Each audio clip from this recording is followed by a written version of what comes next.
Hi and welcome to Dave Barlow Guitar, and in this video I'm going to talk about a guitar that you don't see on YouTube that much. The guitar's built in the UK and it's built by a company called Gordon Smith. Okay, before you all switch off and go, boring.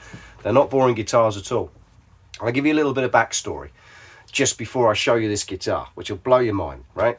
So, backstory is that when I first played guitar, I was 13 years old. My dad bought me a Hondo 2, his picture.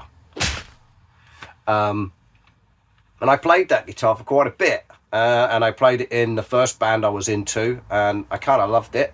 Although it was really, really headstock heavy, I really liked it. I liked the way the guitar felt and how it played, and how I could get right up to the dusty end.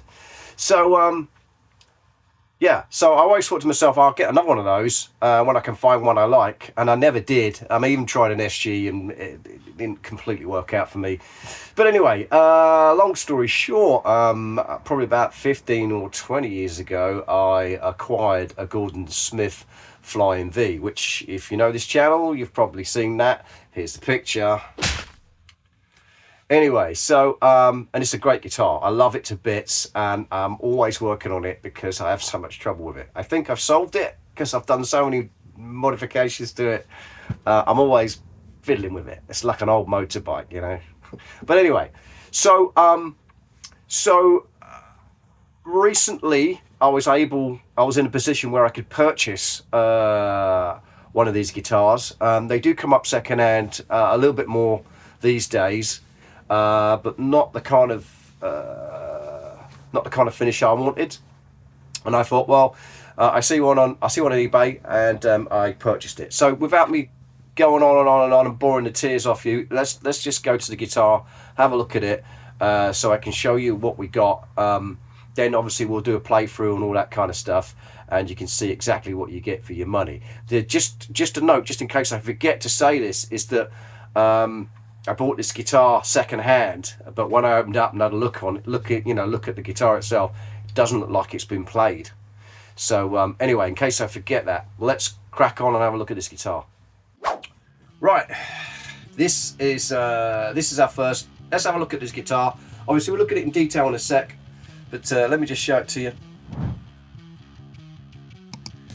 Now, this guitar is it's kind of flat, so it's not like a Les Paul double cut. It's kind of more of a traditional kind of flat at the top. Maple neck, one piece maple neck, maple fretboard, one piece body. I got some notes here because it is a set neck, one piece body. On that finish, I believe, is sycamore. What you probably can't see on this finish, which is absolutely phenomenal finish on it, is that obviously you can see stuff going this way, but there's also grain going this way, and this kind of like this ripply kind of sea thing going on. It's kind of very strange. Sycamore, I think, top. It's just for obviously for the flame, for the finish. It's not for any other purpose on there. It's not like a thick kind of maple cap or anything. There is binding, which I'm not totally sure. They call it scratch binding, but like, I'm not really sure. Yeah, one piece mahogany body too. I've had a look at some on the internet, and they're two piece. But I went onto the Gordon Smith website and they said they're one piece, so I don't know.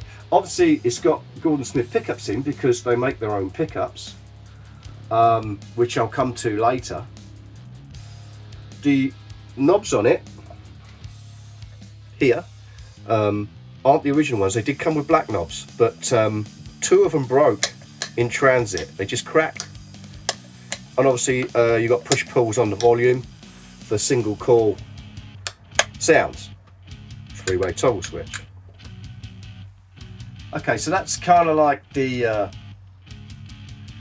the first visual.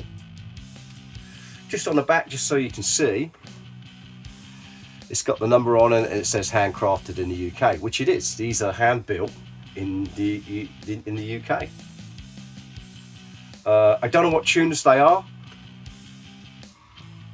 but they feel great. So I'm not sure what make of tuners they are, so who knows.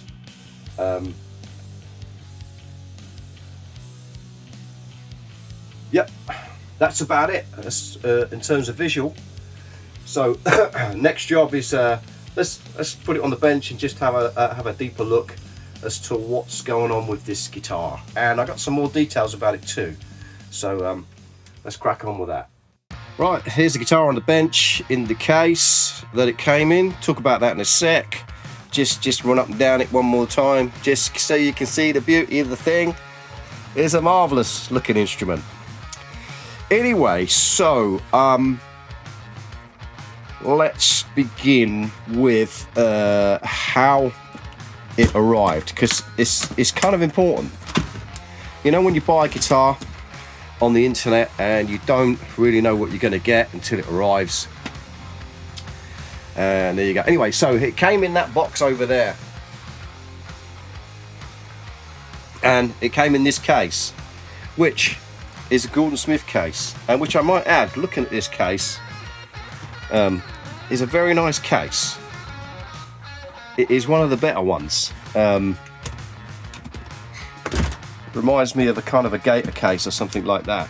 But anyway, so I noticed when it came, it had dust on the top, like this.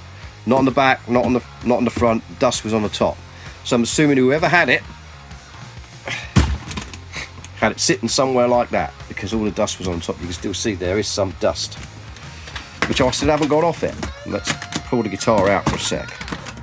So that's the first thing I saw. The second thing I noticed is when we open this up. Oh, let me just get rid of the guitar for a sec.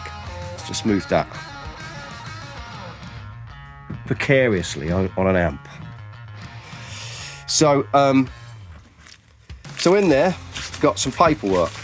I'll come to that in a sec. Sticker, some super slinky strings. Why would I put them on a guitar? I have no idea.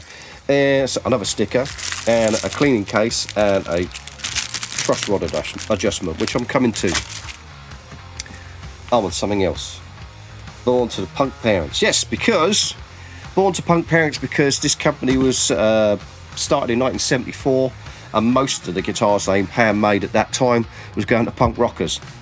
Anyway, so I got this certificate from Richard's Guitars. So obviously someone bought this from Richard's Guitars, who bought it from Gordon Smith, or someone bought a Gordon Smith from Gordon Smith and then sold it to Richard's Guitars. Who knows? We don't know. But it says Gordon Smith GS Deluxe, string gauge 9 to 42, which is very light for this guitar. There's a technician, and there's the date, 2022. I'm going to say that this guitar has been sitting in this case since 22. That's what I'm saying. Now, Richard's Guitars, when he sells a guitar, he sets them up to play. So basically, before this guitar goes out of the shop, he sets it up with a set of 9s. He's also given us a spare set of 9s, which hasn't been used yet. So that's why I think this guitar has been running since, has been sitting in this case since 22. So let's clear the case out of the way. Lovely case it is too. Really impressed with that. And we'll have a deep dive on into the guitar, and I'm going to show you a couple of things. Right, so first things first, and I'm being mindful not to move the camera around too quickly because I'm holding it in my hands, so I'm doing my best. Yes, also for the people that have sent in comments about my bench being green, the whole concept is I repair amps, and this is supposed to be anti-static or something, and I don't know. But anyway, that's why it's green. So first things first, when this guitar came, the knobs are actually black speed knobs, I think they were, on there. I took them off because 2 of them were broken. I had some silver ones and I thought they'd look quite fetching, so I put them on. The other thing I noticed is the action was quite high, considering it had been set up, so that's why I still think that's probably why it's probably been sitting in there since 22, sitting around, because otherwise how would it get so out of that, the action be so bad? Anyway, so I changed the action, just did a few tweaks on it because I wanted to do a gig with it to really give it a test out. I noticed there was a couple of 3 frets a little bit high, so what I did is I just lowered the highest one just so I could just get the action to a reasonable playing level and go out and gig it, which I did. And I went out and gigged this guitar. It's got obviously the single coils and everything. I tried all that out. I tried everything out. We'll do playthroughs a little bit later. Anyway, so, and I tried to, you know, obviously because these pickups are something that I'm not used to. They're slightly different to what I'm used to, but they were fine. Everything was fine about this guitar. And I tell you this must be the easiest guitar I've ever played in my life. It just, and you think, you know, the first thing you think, it's going to neck dive, right? But it doesn't. I'll show you that probably later. Hopefully I'll remember to do that and show you that it doesn't neck dive. And it was just so easy to play. Access all the way up to the dusty end of the frets. I had it slung reasonably low, and I could still hit those high notes, no problem at all. Didn't even have to look at what I was doing most of the time. Which brings me on to the gripes.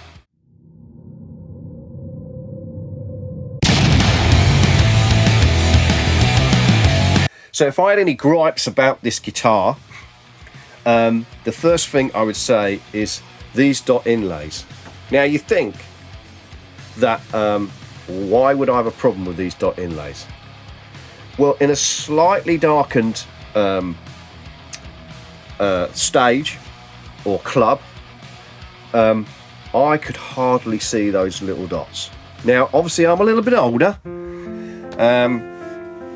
than probably a lot of people that play the guitar. Well, I'm a lot older, so my eyes aren't as good as a young person's eyes would be, and although you can see them as clear as day now, I really struggled to see them.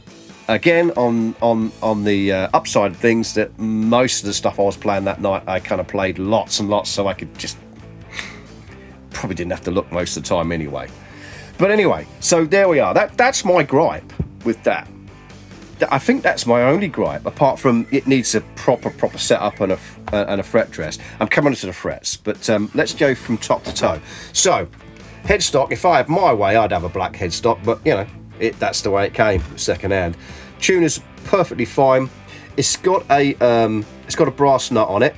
Now, the only thing, because I've got a Gordon Smith, and I've still got the brass nut on it. The original brass nut is still on it.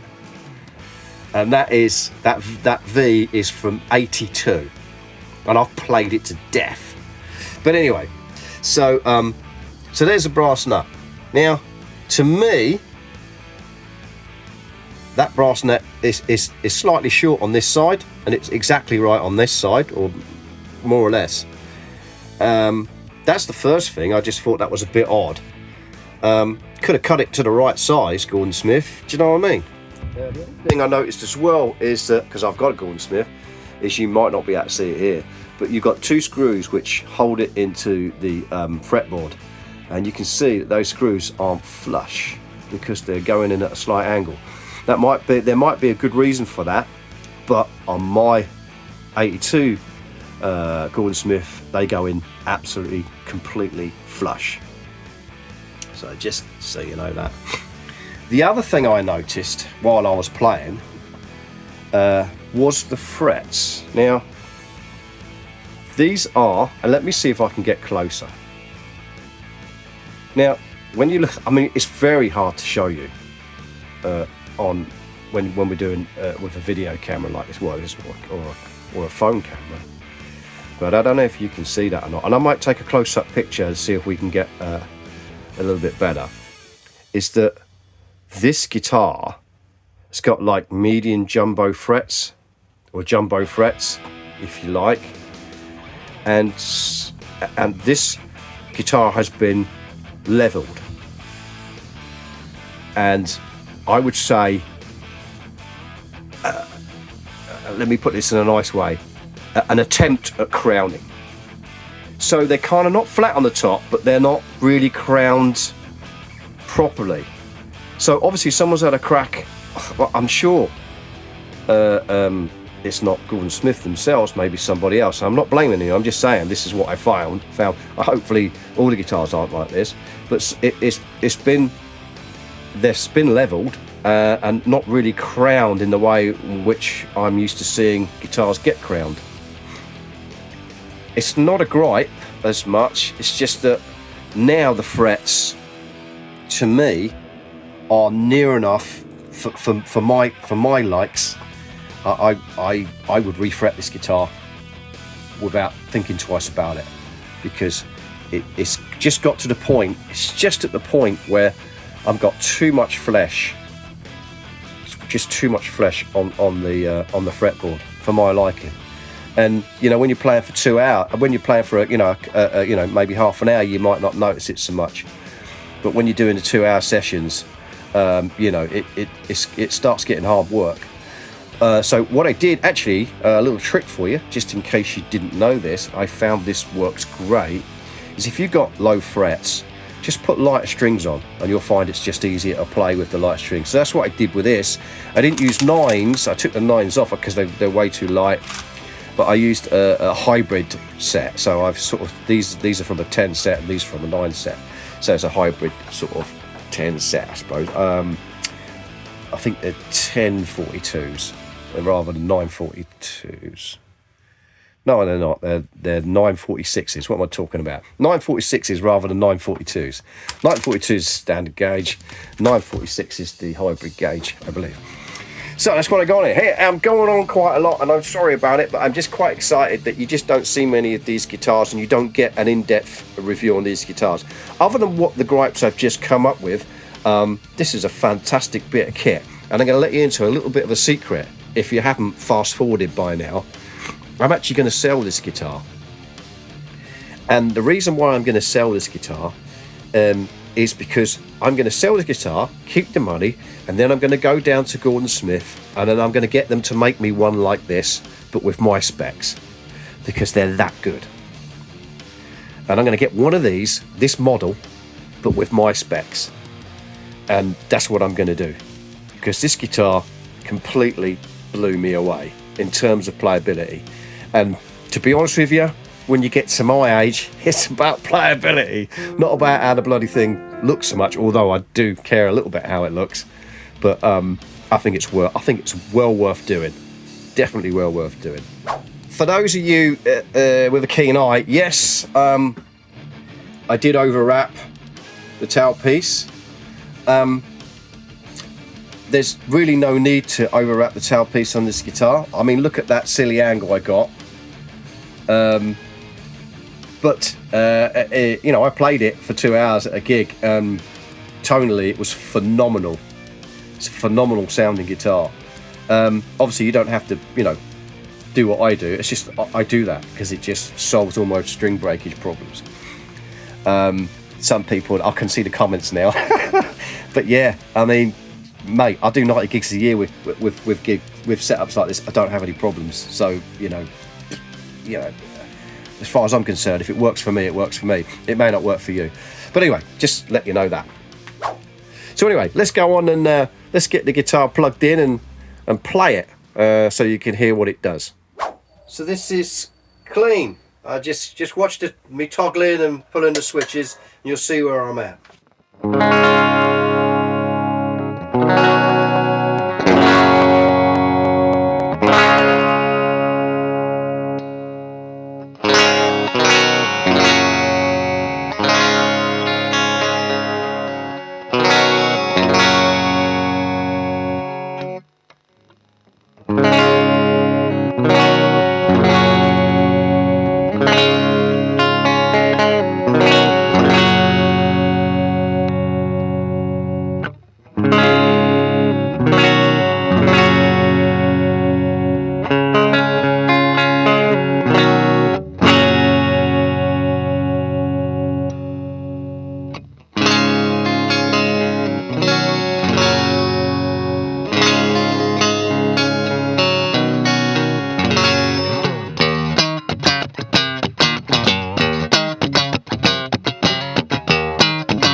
this is the Dirt Channel sound samples. So just in case I didn't mention before, running through the Blue Guitar Amp 1 Mercury with a blue box using the speaker emulator IR. I think I'm on Stack 1965 because I really like that.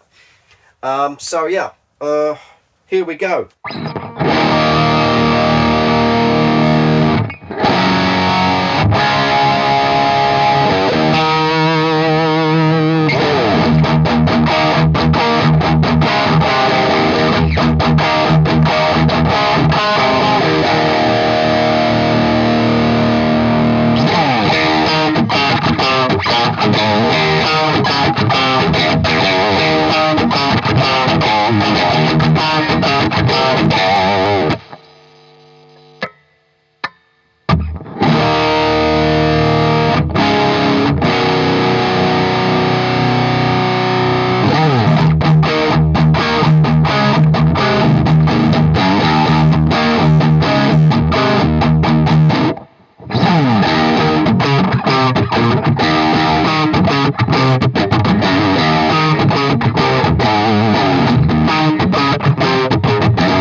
Right, this is the, hang on a sec, this is the metal. I gotta turn it up a little bit, I think.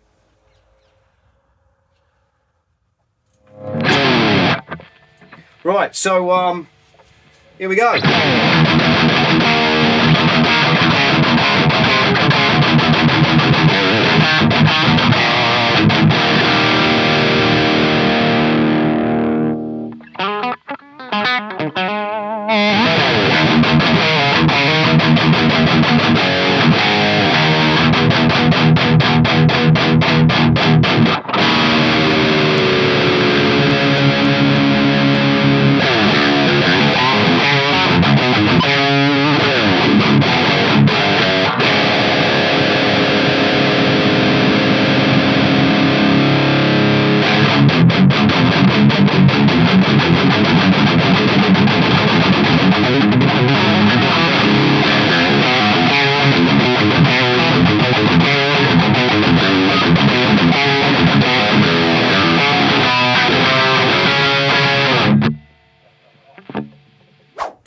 Right, that was fun, wasn't it? So yeah, the only thing I forgot to mention was the scale length for this guitar, which is 24 point, I'm reading it rightly, 24.625 inches.